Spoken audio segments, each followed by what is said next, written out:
هذا السحر ذا صح. والله ما ادري هو كذا. سبحان الله. يا دخلنا هذه فاس، هذه فاس، مدينة فاس واخيرا. اصبحنا ملك الله. يا هلا بكم يا اصدقائي من مدينة الناظور المغربية، اهلا وسهلا بكم في المملكة المغربية. طبعا الاجواء جميلة من اول ما قمت الصباح، يعني ما توقعت جمال الهواء هنا، وهواء من جد مريح جدا وهواء عليل جدا. طيب بسم الله توكلنا على الله. يا هلا يا هلا والله بالمغرب، فديت المغرب انا.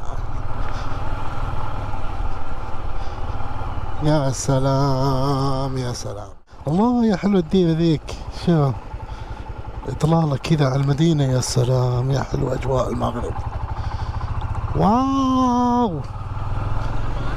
هذا وحنا مدينه عاديه يعني من مدينه الناظور، يعني ما هي مدينه سياحيه. وشوفوا جمال الشاطئ، ما شاء الله تبارك الله. عميت حط النظارات. في اسباب يعني تخلي الاجانب ينفتنون في مراكش، نروح نستكشف. في سبب اختيارهم لهذه المدينه، معناه انه خصوصا اصحاب الدراجات الناريه، الاماكن اللي تجد فيها دراجات ناريه للايجار فقط في مراكش، ما في مكان ثاني. ففي سبب معين يخليهم يعني متوجهين لهذا البزنس، انه في اماكن مغامرات واماكن جميله تستحق الزياره. طيب يا اصدقائي ان شاء الله الطريق راح يكون هذا اطول مسافه ممكن امشيها اليوم، تقريبا 7 ساعات الى الدار البيضاء. نريح في الدار البيضاء يوم، وبعدين نتوجه ان شاء الله الى وين؟ الى مراكش.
يلا توكلنا على الله.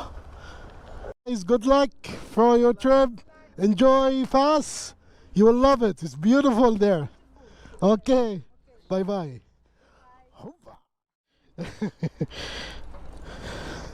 15,000 almost. Okay. Gracias. Adios. هذه عائلة كلها مغامرة، عائلة مغامرين.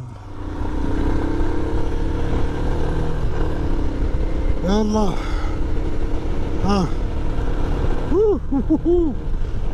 لا الجو كويس الحين يا جماعة. هذه القرية، هذا اسمه وادي أفران. قال لي عنه واحد معي بالقارب، قال لا يفوتك والله.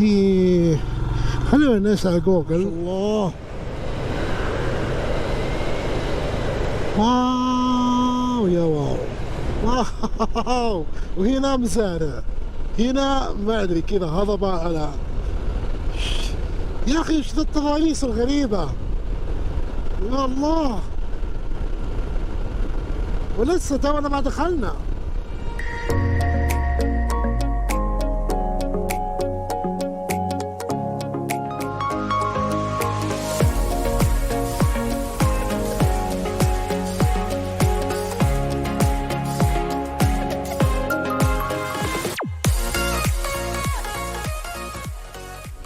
يا أخي ما أدري، طبيعة غريبة، ما هي طبيعة في كوكبنا هذه، تحس إنك داخل كوكب ثاني.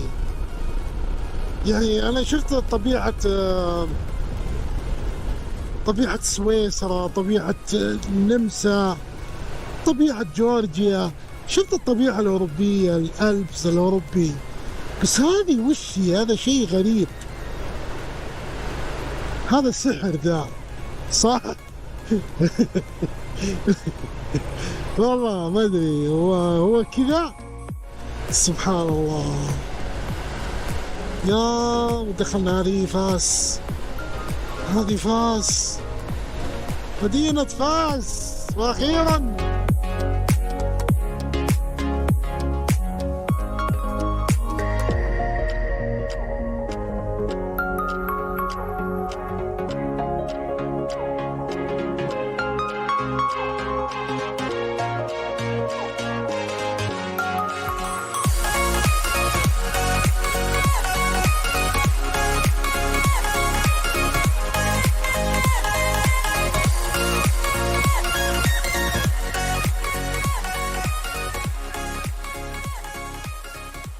ضربنا بوتين هنا، شير بغى يضرب اوكرانيا جابها لنا هنا. ياو ضباب.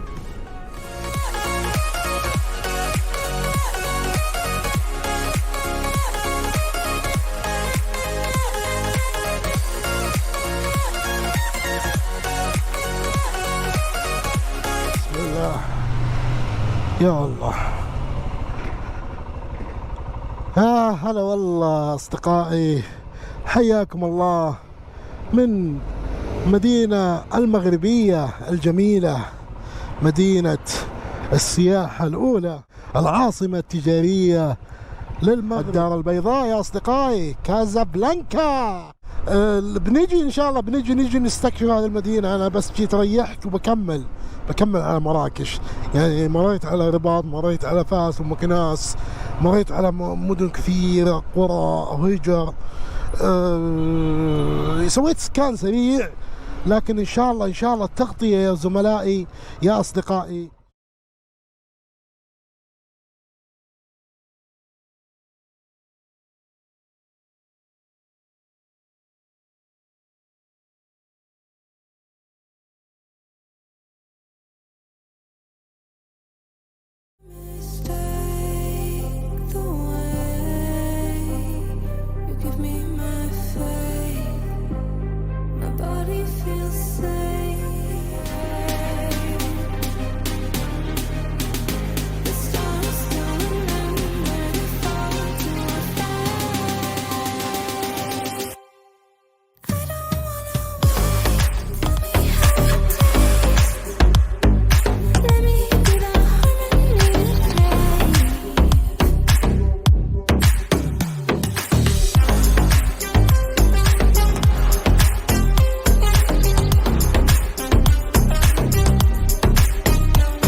طيب، محطات عندهم ما شاء الله متطورة بشكل ما شاء الله، متطورة جدا. طيب وين؟ ما موجودة هنا، مجرد ما تصب موية وتحط بذوره على طول ينبت شجر. هذا وندل انه المنطقة ذي كلها ايش؟ كلها فقع يا صديقي. لا، تحس انها رطبة بشكل دائم، بس تضاريس جميلة. ما قد شفت صحراء زي كذا. لا طبيعة جميلة صراحة، طبيعة جميلة ما شاء الله. تضاريس جميلة. يعني بحاول قدر ما استطيع اني اظهر اللون، انكم تشوفون اللون زي ما هو، بحاول قدر ما استطيع. يا الله. طيب ان شاء الله يا اصدقائي ما بقى شيء هذان، يلا نشد شوي عشان نوصل الى وين؟ الى مراكش يا صديقي.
والله شيء رهيب. كويس، لكن ورا الكافي شوب مقفل الآن.